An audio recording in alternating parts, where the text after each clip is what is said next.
हामीलाई थाहा नै छ आज एडम रसिङटनले पोखरा अभेन्जर्सको लागि कर्णाली एक्सको विरुद्ध एउटा निकै नै राम्रो 100 प्रहार गरेका छन् र आजको यस भिडियोमा हामी ब्याटिङको र विशेष गरी नेपाली ब्याट्सम्यानहरूको ब्याटिङको बारेमा चाहिँ कुरा गर्न गइरहेका छौँ। यहाँ हेर्न सक्छौँ हामीले यस नेपाल प्रिमियर लिगको सबैभन्दा धेरै रन ल्याउने प्लेयरहरूमध्ये पहिलो नम्बरमा छन् एडम रसिङटन, दोस्रो नम्बरमा छन् रवि बोपारा, त्यसै गरी तेस्रो नम्बरमा छन् मार्क वाट। र फुल लिस्ट हेर्ने क्रममा हामी देख्न सक्छौँ चौथो नम्बरमा छन् पान्चाल, उनी इन्डियाका प्लेयर रहेका छन् भने पाँचौँ नम्बरमा रोहित पौडेल छन्। यहाँ हेर्नुपर्ने कुरा चाहिँ के पनि हो भन्दाखेरि चाहिँ स्ट्राइक रेट पनि हो। रसिङटनले 157को स्ट्राइक रेटमा चाहिँ रन ल्याइरहेका छन्। मार्क वाटले 170, बोपाराले 131, त्यसै गरी पान्चालले 148। हेर्नुहोस् है त, रोहित पौडेल हाम्रो नेपाली टिमका क्याप्टेन उनले चाहिँ 79को स्ट्राइक रेटमा रन ल्याइरहेका छन्। त्यसै गरी विनोद भण्डारीले 106को रेटमा, त्यसै गरी सिम्सनले 185।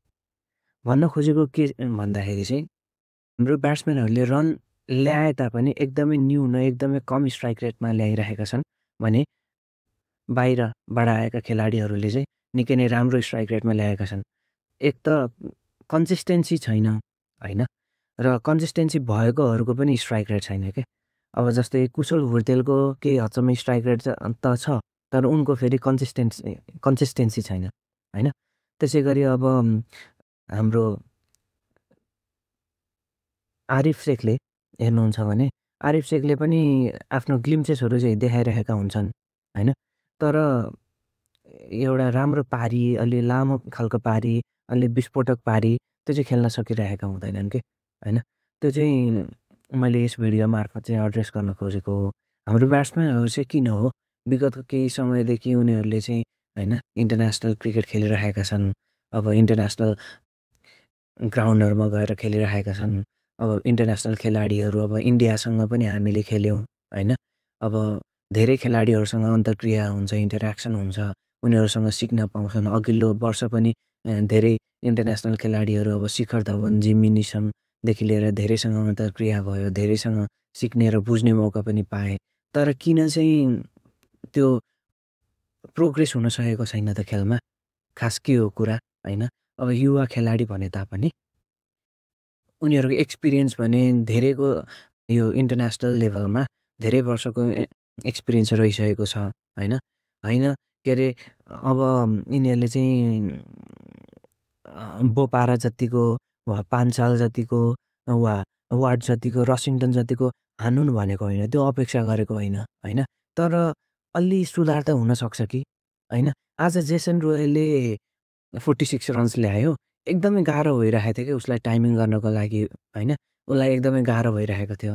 तर अन्त्यमा उसले 34 बलमा 46 रन ल्यायो कि, गाह्रो हुँदा समेत कि उसले एकदमै अप्ठ्यारो भइरहेको थियो उसलाई होइन, र पनि उसले त्यति रन ल्यायो क्या।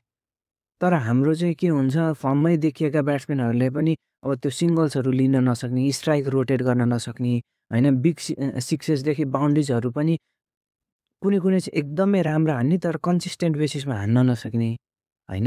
अभ्यासको कमी हो कि यो मोटिभेसनको कमी हो कि, अहिले त अब नेपाल प्रिमियर लिग पनि आएको छ होइन। त्यसै गरी अब अन्तर्राष्ट्रिय खालको फेसिलिटिजहरू हुँदैछ। अब विभिन्न टिमहरूसँग हाम्रो खेलहरू भइरहेको छ। अब किन हो यस्तो सुधार नआएको खासमा होइन। त्यसै गरी अब तपाईँहरू हेर्नुहुन्छ भने हाम्रो यसै लिगको टप बलर्सहरूमध्येमा चाहिँ को हुनुहुन्छ हेरौँ है त। हाम्रो नेपाल प्रिमियर लिगको अविनाश बोहरा, सन्दीप लामिछाने, मिलिन्द कुमार इन्डियाबाट, करण केसी अनि हरमित सिंह, त्यसै गरी नन्दन यादव। हेर्नुहोस् है, अब नेपाली बलरहरूले चाहिँ तुलनात्मक रूपमा राम्रै गरिरहेका छन् भने नेपाली ब्याट्सम्यानले चाहिँ किन गर्न सकिरहेका छैनन् त नि होइन। त्यो पनि त छ त। यसको मतलब के अरे हाम्रो बलिङ चाहिँ सन्तोषजनक छ, एकदमै राम्रो छ, बवाल छ भन्न खोजेको होइन, होइन?